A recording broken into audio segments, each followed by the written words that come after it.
कैसे हैं आप सब? फ्रेंड्स, क्या आपका कटहल का अचार जल्दी खराब हो जाता है या वो परफेक्ट स्वाद नहीं आता? तो यह वीडियो सिर्फ आपके लिए है। आज हम बना रहे हैं एकदम आसान तरीके से मार्केट जैसा परफेक्ट कटहल का अचार, कुछ खास ट्रिक्स के साथ जो इसके स्वाद को दुगना कर देगी।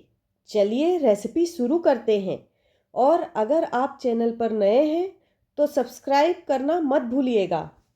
साल भर तक कटहल का अचार बनाने के लिए सबसे पहले हम कटहल को पका लेंगे। उसके लिए मैंने पतीले में पानी ले लिया है। अब इसे गर्म होने देंगे।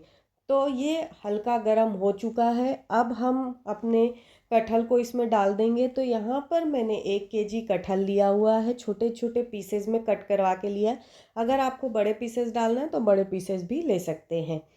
कटहल को डालने के बाद अब इसमें हम 1/2 टीस्पून जितना हल्दी डाल देंगे। हल्दी डालने के बाद अब इसमें 20 ml सरसों ऑयल डाल देंगे। हल्दी और ऑयल को डालने के बाद इसे हम अच्छे से मिक्स कर लेंगे ताकि ये दोनों चीज़ें कटहल और पानी के साथ अच्छे से मिक्स हो जाए। तो ये अच्छे से मिक्स हो गया है। अब हमें कटहल को 70 to 80% कुक करना है। तो यहाँ पर हमारा कटहल 70% कुक हो चुका है। अब फ्लेम को ऑफ करके इसे स्ट्रेनर में हम छान लेंगे। तो यहाँ पर हमने स्ट्रेनर में छान लिया है। अब इसे हम थोड़ा ठंडा होने देंगे। तो ठंडा अब ये करने के लिए रख दिया है। अब मैंने टेबल में एक कपड़ा बिछा लिया है।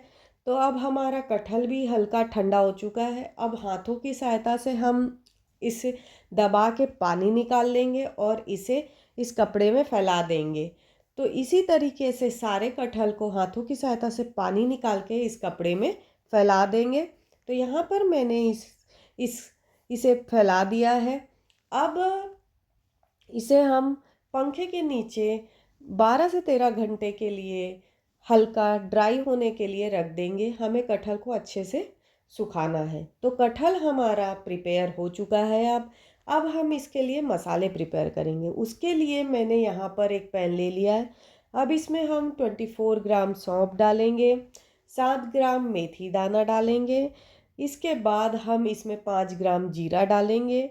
इसके बाद हम इसमें 24 ग्राम होल धनिया डालेंगे और फिर हम 3 ग्राम अजवाइन डालेंगे और फिर 36 ग्राम हम आचारी राई डालेंगे। इन सबको डालने के बाद हम इसे लो टू मीडियम फ्लेम पर हल्का गरम होने तक रोस्ट कर लेंगे। तो यहाँ पर ये हल्का गरम हो चुका है। अब फ्लेम को हम ऑफ कर देंगे और इसे एक प्लेट में डाल देंगे। तो इस तरह का प्लेट लेके इसे हम डाल देंगे। तो यहाँ पर मैंने प्लेट में डाल दिया है। अब इसे हम ठंडा होने देंगे। तो ठंडा होने के लिए मैंने रख दिया। ठंडा होने के बाद इसे हम ग्राइंड कर लेंगे। तो अब हम अचार बनाना स्टार्ट करेंगे। उसके लिए मैंने यहाँ पर एक बड़ा सा बाउल ले लिया है। अब इसमें हम ड्राई जितने मसाले वो डालेंगे। सबसे पहले तो 40 ग्राम सॉल्ट डाल देंगे, 40 ग्राम कश्मीरी रेड चिली पाउडर डाल देंगे। देन इसके बाद हम 6 ग्राम से 7 ग्राम हल्दी पाउडर डाल देंगे। इसके बाद हम 4 ग्राम रेड चिली फ्लेक्स डालेंगे और फिर हम 2 ग्राम हींग डालेंगे और 1+1/2 टीस्पून कलौंजी डाल देंगे। और जो हमने खड़े मसाले को रोस्ट करके ठंडा करके ग्राइंड किया था उस मसाले को भी इसमें डाल देंगे। अब सारे मसाले को हम अच्छे से मिक्स कर लेंगे। तो यहाँ पर सारे मसाले अच्छे से मिक्स हो गए हैं। अब तैयार किया हुआ कटहल को अब इसमें डाल देंगे। तो यहाँ पर अब कटहल को मैंने इसमें डाल दिया है और एक मीडियम साइज़ आम को चॉप करके इसमें डाल देंगे। आम की क्वांटिटी आप अपने बढ़ा सकते हैं, ये आपके ऊपर है। अब इसके बाद हम इन सबको अच्छे से मिक्स कर लेंगे। अब इसके बाद हम इसमें ऑयल डालेंगे। तो यहाँ पर मैं 300 ml सरसों ऑयल डाल रही हूँ। ऑयल को मैंने हल्का धुआं निकलते तक गरम कर लिया था। देन उसके बाद पूरी तरीके से ठंडा किया था। ठंडा किया हुआ ऑयल मैंने इसमें डाला है। ऑयल डालने के बाद इसे हम अच्छे से मिक्स कर लेंगे। तो ऑयल के साथ मैंने इसे अच्छे से मिक्स कर लिया है। अब इसे हम ढककर 2 दिन के लिए रूम टेम्परेचर पर छोड़ देंगे। बीच बीच में हम इसे चलाते रहेंगे। तो अब इसे मैंने 2 दिन के लिए छोड़ दिया है। 2 दिन के बाद अब हम ढक्कन को निकालेंगे। ढक्कन को निकालने के बाद आप देख सकते हैं कितना अच्छा हमारा कटहल का अचार रेडी हो गया।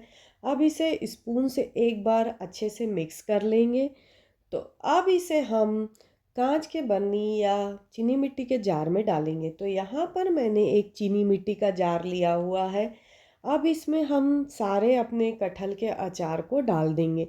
तो मैंने यहाँ पर कटहल के अचार को इस चीनी मिट्टी के जार में डाल दिया है। तो ये हमारा साल भर तक चलने वाला कटहल का अचार बन के रेडी हो गया है फ्रेंड्स। अगर ये वीडियो आपको अच्छी लगी हो तो इसे लाइक और शेयर करना ना भूलें।